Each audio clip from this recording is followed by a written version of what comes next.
afternoon to all, and thank you, Lorraine, and the American Graduate School for making it possible for me to be this afternoon together with you. I've understood from the invitation of Lorraine that I'm invited to talk about the Convention on the Elimination of All Forms of Discrimination Against Women, and it's a review mechanism and the role of this convention in triggering adequate legal and policy approach to gender-based violence against girls and women. I trust that, given that the convention will have on 18 December its 31st anniversary, 35th anniversary, that I do not need to convince anyone present here today of the importance of such, the only one among the international human rights treaties of such convention that is addressing discrimination and inequality that girls and women continue to face and to live with. Not only with the manifestations of all these forms of discrimination, but of consequences that impact the entire lifespan of girls and women. And there is not a single country, a single society where girls and women would not be subjected to discrimination, inequality, and violence against women, even now, 35 years after the adoption of this Women's Human Rights Bill of Law. CEDAW Convention is the second most ratified international human rights treaties. The first one is the Convention on the Rights of the Child. But regrettably, even though having such a high number of ratification, it is the human rights treaty with the highest number of reservation to its articles or subparagraphs of the articles, majority of them addressing equality and non-discrimination of women in marriage and family relations, and on provisions related to inadmissibility of justifying tradition, culture, religion, custom for committing any acts of discrimination against women, including violence against women. And reservation also very often relate to the requirement of the states that have ratified the convention to immediately, without any delay, review their legislation and repeal any discriminatory provision in their laws. Unfortunately, still today, we have national laws. I came last week from Amman, Jordan, where the Organization on Economic Cooperation and Development organized a conference on equality in the countries of the MENA region, Middle East, North Africa. And there are a number of countries in that region where their personal status law still provide for the men to have the right to discipline a wife, because a wife has a legal obligation to obey her husband. So it's really very important that also to know that, for instance, at the time when the CEDAW Convention was drafted 35 years ago, violence against women was not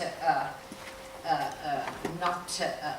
accepted by the international human rights community. International human rights law refrained from tackling gender-based violence against women as a violation of human rights. It was understood that it belongs to the private areas where the state is not obliged to intervene. So that is why it's we don't need to wonder why the CEDAW Convention doesn't have a single reference, a single provision on violence against women, not a single mentioning of violence against women. It's about all forms of discrimination against women.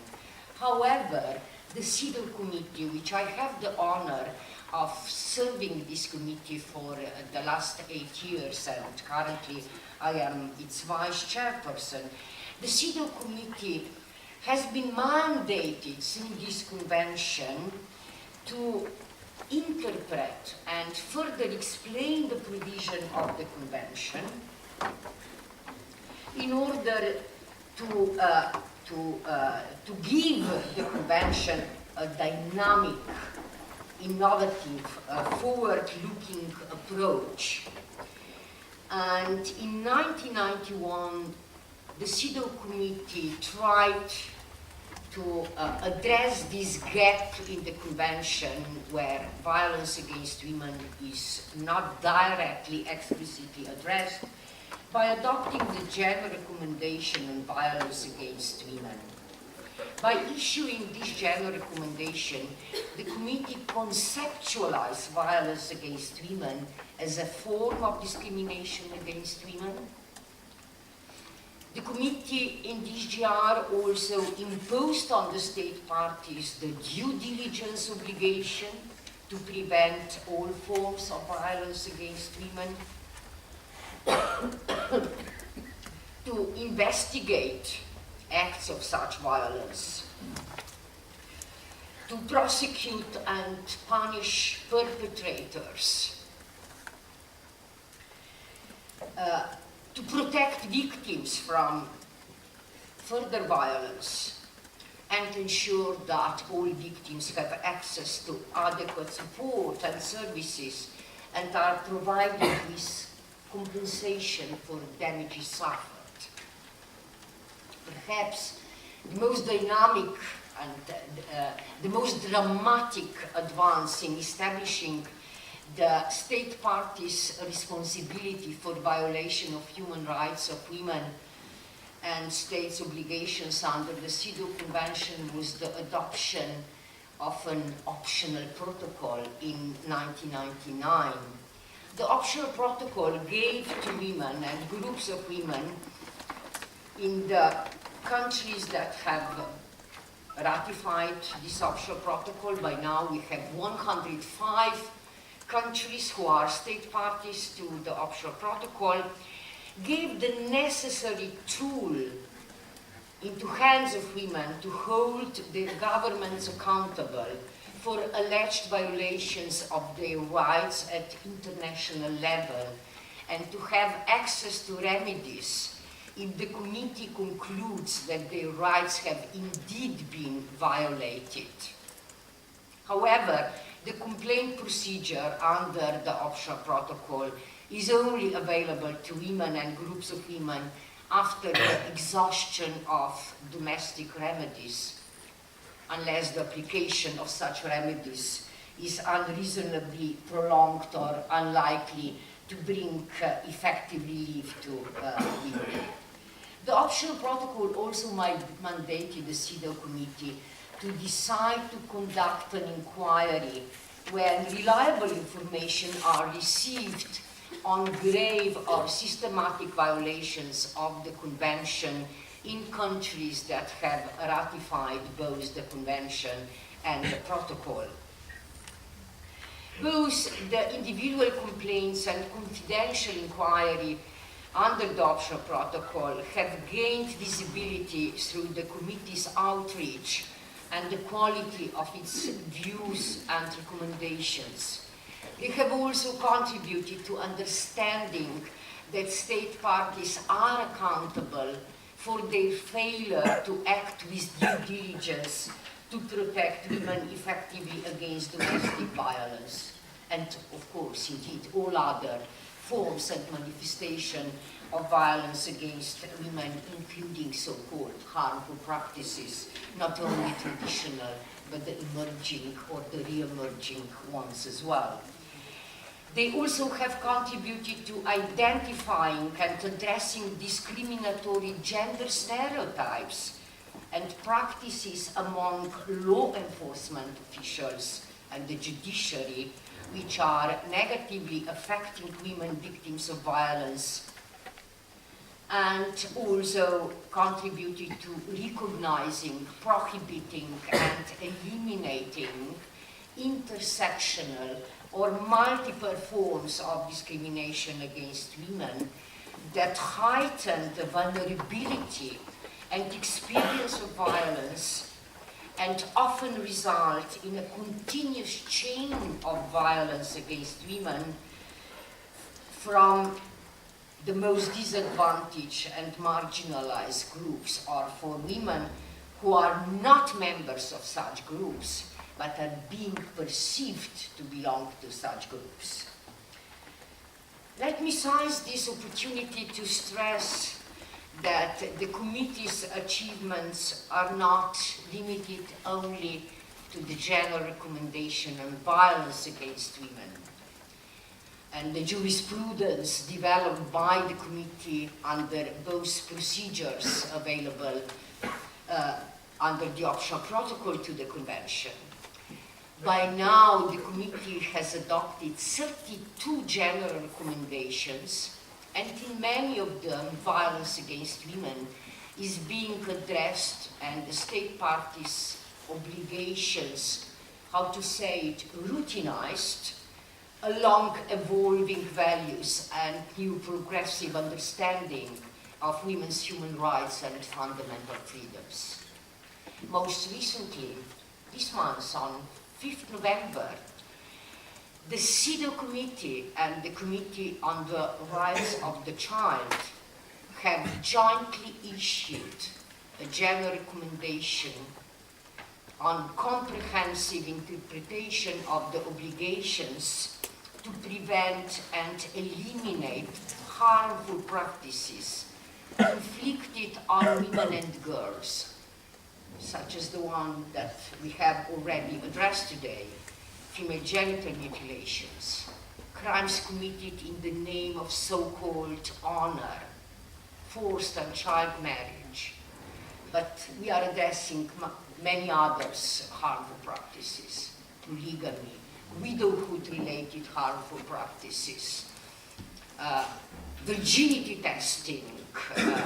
breast ironing known as repassage, witchcraft-related harmful practices related to albino girls and boys, and women and men, harmful practices, more contemporary one, related to the contemporary standards of what a beautiful body is, like surgical interventions on the body of girls and women, which are medically unnecessary and are being used only to comply with the imposed norms of what women's and girls' body today should look at in order to have the advantages that our societies are offering to them. All these harmful practices are rooted into inequality, into persistent inequality of women, and many harmful practices are by themselves very often serious form of, most blatant form of violence against women, and many of them are associated with violence against women, and as already heard today, frequently justified by invoking social or religious customs and values and social norms. But they are all embedded in patriarchal cultures, in patriarchal traditions. They are deeply rooted in attitudes that regard women and girls as inferior to men. They are also often used as a means of protecting the honor of women and their children and their families. But most importantly, they are used as a way of controlling women's choices, of controlling their expressions, and in particular, of controlling their sexuality. I would also like to add that in the same week as adopting the General Recommendation, first ever in the history of the United Nations Human Rights Treaties, adopted jointly in order to harmonize the standards between different human rights treaties. In the same week, the CEDAW Committee adopted also General Recommendation number 32 on the gender-related dimensions of refugee status, asylum, nationality, and statelessness of women, in which it stresses that no woman should be returned to a country where she is at risk of suffering serious forms of discrimination, including serious forms of gender persecution or gender-based violence. 1 year ago, a CEDAW committee adopted General Recommendation number 30 on women in conflict prevention, conflict and post-conflict situation, in which gender-based violence against women during and after conflict, including the use of sexual violence as a tactic of war, is especially addressed. The committee's achievements in addressing violence against women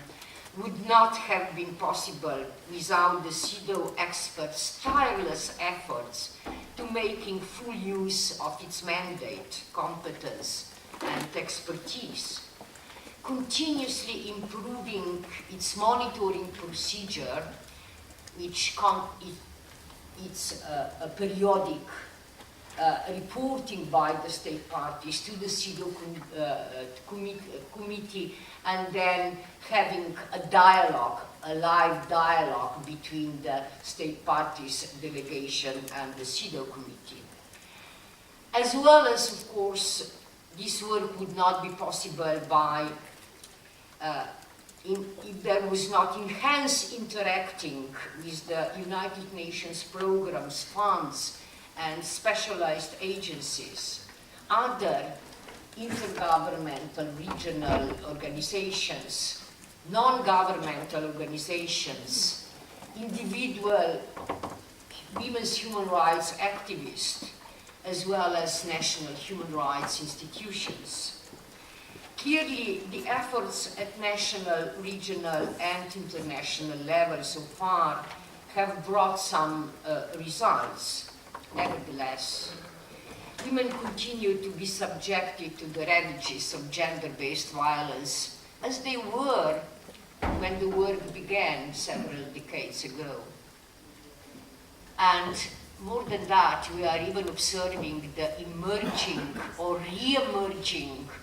of powerful forces already acting to increase future threats, such as ongoing conflicts with the displacement of millions of girls and women, which are associated with extreme violence against them. We are also observing the rise of extremist trends in many parts of the world, which are led by groups committed to fight against human rights of women and girls. in many countries, these groups are calling on their governments to withdraw their ratification to the CEDAW Convention. These are not the only threats. The current financial crisis, economic recession, and the austerity measures introduced by governments to respond to these economic and financial situations have a very negative impact on prevention measures, on protection of women measures, and provision of adequate support and assistance to women. Today, Carolina from the Council of Europe mentioned that very small number among the 47 member states of the Council of Europe had a sufficient number of shelters for women.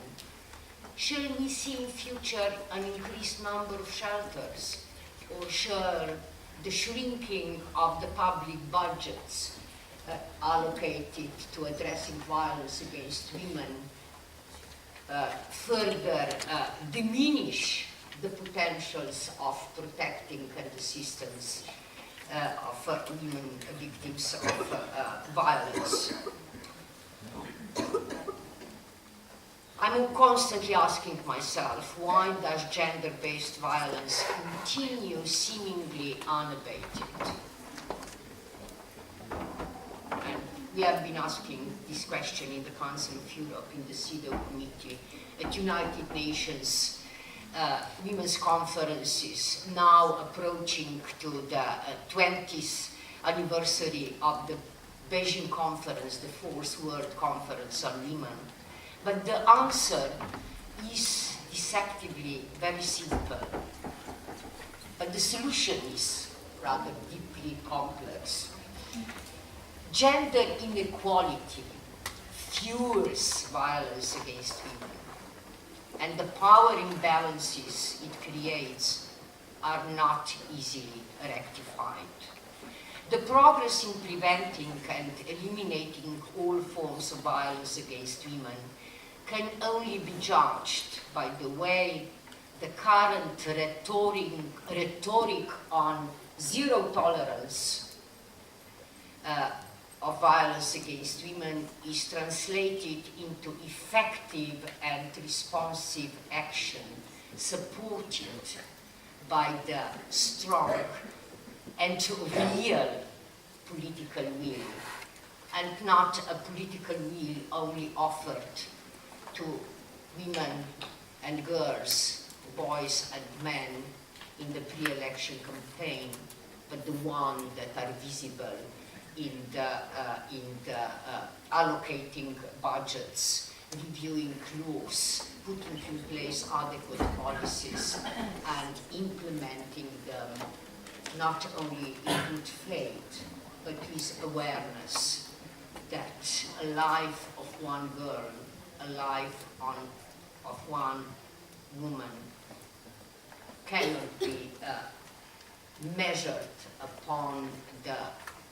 public budgets we have available for development of our society. The value of their life is not